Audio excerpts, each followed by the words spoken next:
श्री परमात्मने नमः। ओम श्री सत्य गुरुदेवाय नमः।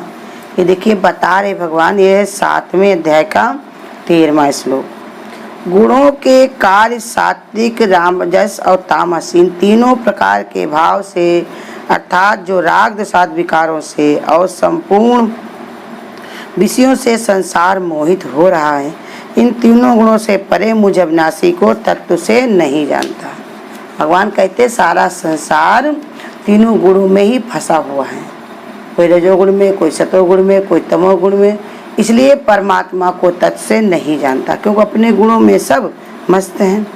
त्रिगुणात्मक भावों से संसार मोहित हो रहा है।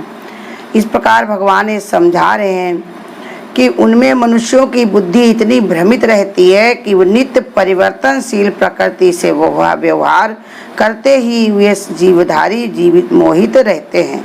उन्हें इतना अवकाश ही नहीं रहता कि सृष्टि चक्र को परिचालित करने वाला अविनाशी आत्म तत्व को ही कुछ ध्यान दे। समझा रहे कि प्रकृति में इतना खुश हो रहे, इसी में फंसे हुए, इसी में मोहित हो रहे हैं कि उनको ये याद नहीं रहता कि आखिर ये सृष्टि बनाई किसने, ये सृष्टि का रचयिता कौन है, इसको परिचालित करने वाला कौन है, सबके ऊपर कौन बैठा हुआ, ये नहीं जानते।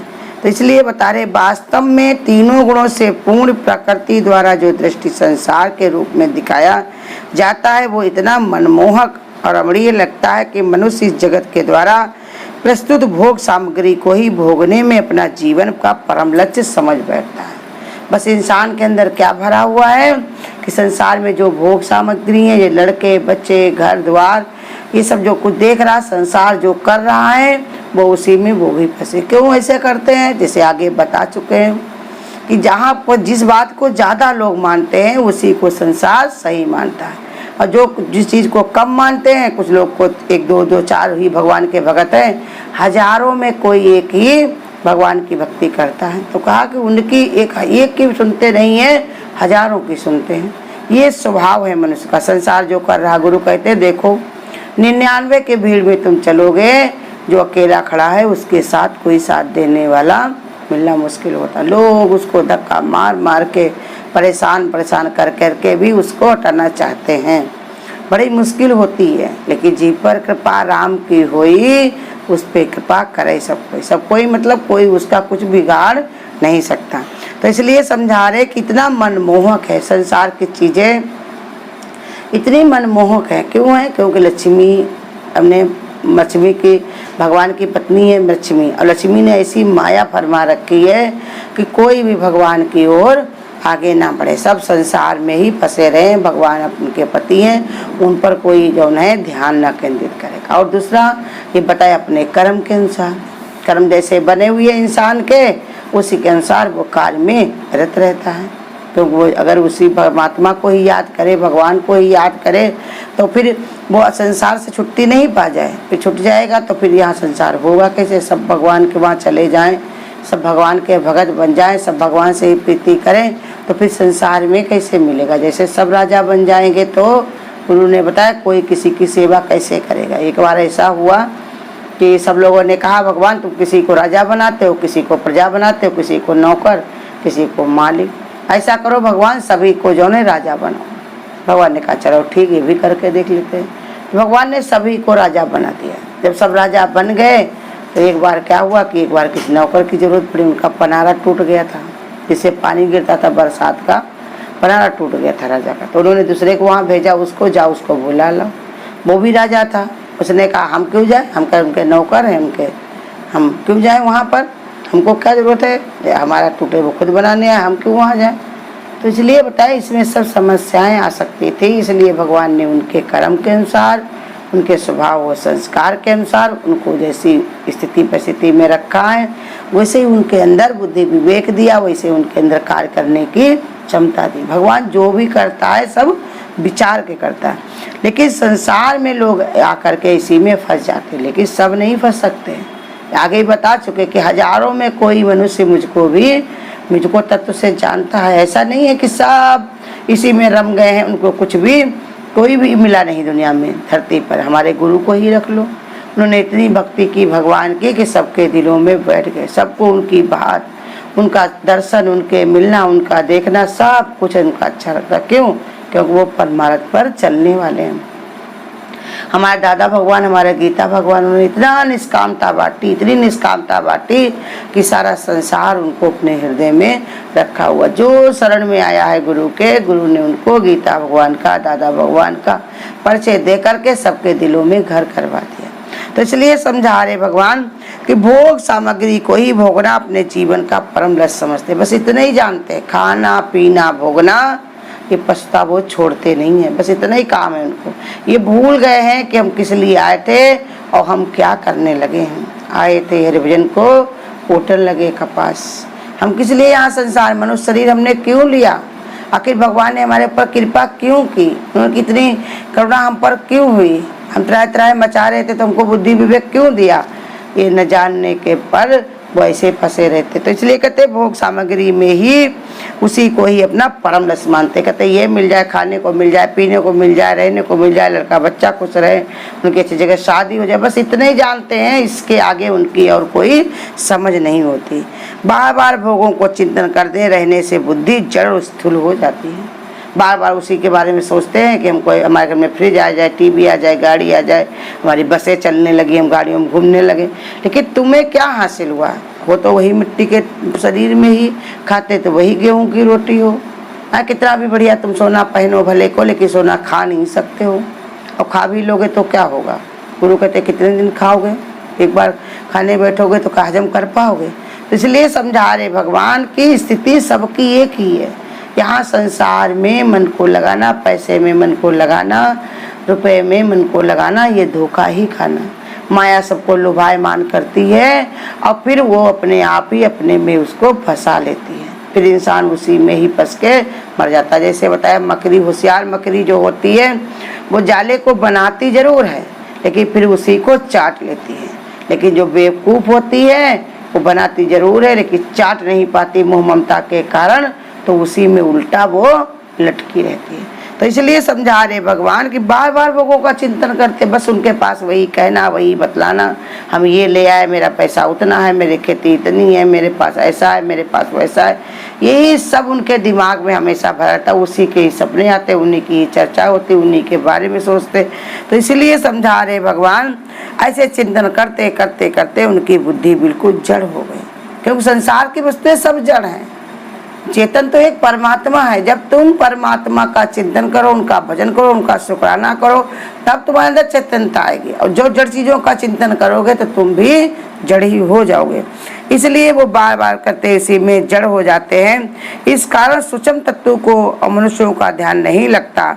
यद्यपि सारे स्थूल तत्व सूक्ष्म भाव को ही प्रकट करने वाले हैं, परंतु मनुष्य की बुद्धि उन सूक्ष्म भाव को ग्रहण नहीं कर पाती। देखो बता रहे भगवान कि वो जो जड़ पदार्थ हैं वो भी हमको ज्ञान ही देते कि देखो हम चलते किसके सहारे हैं। जो रुपया तुम्हारी जेब में है वो रुपया खुद चलता है, तुम उसको चलाते हो। ये नहीं समझते रुपये में ताकत है या तुम्हारे में ताकत है। तुम कहोगे रजाई में बहुत गर्मी है, रजाई में गर्मी करा, रजाई निकाल के रख दो अलग, देखे उसमें गर्मी आएगी। जब उसको तुम ओढ़ते हो, जब ओढ़े रहते तब वो गर्म होती। गर्मी तुम्हारे में है कि रजाई में है? तो इसी के कारण बता रहे भगवान कि वो जानते नहीं कि वो सूक्ष्म तत्व की ओर मनुष्य का ध्यान नहीं जाता और सारे स्थूल तत्व सूक्ष्म भाव को ही प्रकट करने वाले हैं। जितने भी स्थूल वस्तु भी हैं वो भी सूक्ष्म भाव परमात्मा को ही प्रकट करते हैं कि भगवान के अलावा हमको और कोई नहीं चलाता है। हम भगवान के ही इशारे से चलते, भगवान के ही कहने पर ही कार्य करते, परमात्मा ही हमको चलाता है। लेकिन मनुष्य इस बात को नहीं, जो मोहित हैं वो इस बात को नहीं जानने के कारण वो संसार में वो कहते हैं कि हम ही चलाते हैं। गुरु कहते हैं तुम कौन हो? तुम कौन हो? ये जीव भाव तुम्हारा है कि अपना आत्म तत्व है? आत्म तत्व से अगर तुम जानते हो कि हम ही करने वाले, तो भगवान ने कहा फिर मौन करो, सब चलने दो। और अगर तुम्हारे अंदर जीव भाव है तो गुरु कहते हैं ये तुम्हारा एक धोखा ही है। भोजन में स्वाद भी होता पर पोषक तत्व भी तत्व होता है। मनुष्य के शरीर को पोषक तत्व की आवश्यकता होती, परंतु स्वाद केवल इसलिए होता है जिससे भोजन को ग्रहण करने में मनुष्य को रुचि बढ़े। बता रहे खाना जो खाते हो सब लोग, तो खाने का मतलब क्या है? उसमें जो है खाली स्वाद मिल जाए, कि उसमें से शक्ति मिले तुमको। है शक्ति किसमें होती है, ये गुरु कहते संत महात्मा ही बता पाते हैं। नहीं, गुरु कहते हरि भजन के अलावा और कैसे भोजन भी अगर खाओ तो उसे प्रसाद बना करके खाओ तो उसमें शक्ति भी आएगी। भगवान को चढ़ा करके खाओ, वैसे ही भोजन खाओ जो भगवान को चढ़ा सको, जो भगवान को पसंद हो वो भोजन खाओ, तो तुमको शक्ति आएगी, तृप्ति आएगी। और जो तुम अपने मनपसंद से खाते हो, कड़वा खट्टा लवण तो तीखा गरम, तो वो तुम्हें क्या सुख देगा। खाने में भी तुमको जलन होगी और परेशानी होगी, आग पड़ेगी पेट में, और भगवान ने कहा परेशानियां होंगी, और उसके बाद त्यागने में भी परेशानी। अब उसका जो निकलेगा तत्व वो भी तुमको परेशान ही करेगा। इसलिए तत्व की आवश्यकता होती है, परंतु स्वाद केवल इसलिए होता है जिससे भोजन को ग्रहण करने में मनुष्य की रुचि। गुरु कहते स्वाद भी अगर तुमको लेना है तो इतना लो कि जो तुम्हें रुचि बढ़े हैं, लेकिन इसके लिए नहीं स्वाद खाओ कि जबान भी जल जाए तुम्हारी और कलेजा भी जल जाए। जिसकी बुद्धि स्थूल होती वे भोजन को उससे पोषक तत्व का विचार करके ग्रहण नहीं करते, वरन केवल स्वाद के लिए ही ग्रहण करते। जिनकी बुद्धि स्थूल होती वो कहते मजा आ गया खाने में, अब उसका कुछ भी नतीजा निकले। लेकिन जो भगवान के भगत होते हैं वो प्रसाद को समझ करके भगवान का भोजन स्वास्थ्यवर्धक ही करते हैं, क्योंकि हमारे अंदर कौन विद्यमान है, भगवान। ये शरीर को भी हम नहीं बिगाड़ सकते हैं, क्योंकि शरीर क्या है, भगवान का दिया हुआ एक बहुत बड़ा गिफ्ट है, भगवान का दिया हुआ एक बहुत बड़ा हमको उपहार है। तो ये भी बिगड़ने ना पाए, क्योंकि हम इसको बना नहीं सकते, इसे बिगाड़ने का भी अधिकार नहीं। जिस भोजन में मनुष्य की पुष्टि और संतुष्टि मिलनी चाहिए वही उसके लिए विनष्टि का कारण बन सकता है, यही भोगों की मोहित होना। कहते अगर वो खाली उसी में खा खा के खुश होते हैं तो वो भोजन भी उसको बर्बाद कर सकता, बीमारियां आ जा सकती। अन्न ही इंसान को जीवन दे और अन्न ही मारे, लेकिन तरीका बदल देना चाहिए। गुरु कहते हैं वो चीज़ खाओ जो तुमको शक्ति दे, दिमाग तुम्हारा तेज हो, आगे तुम्हारी जिंदगी तुम्हारी सरल बने। ऐसे ही गुरु कहते हैं नहीं तो वो खाने से कोई फायदा नहीं जिसमें परेशानियां हों।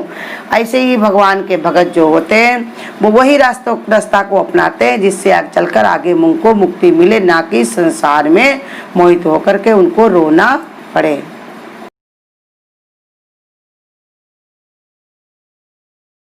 मुझे है काम ईश्वर से, जगत रूठे तो रूठन दे।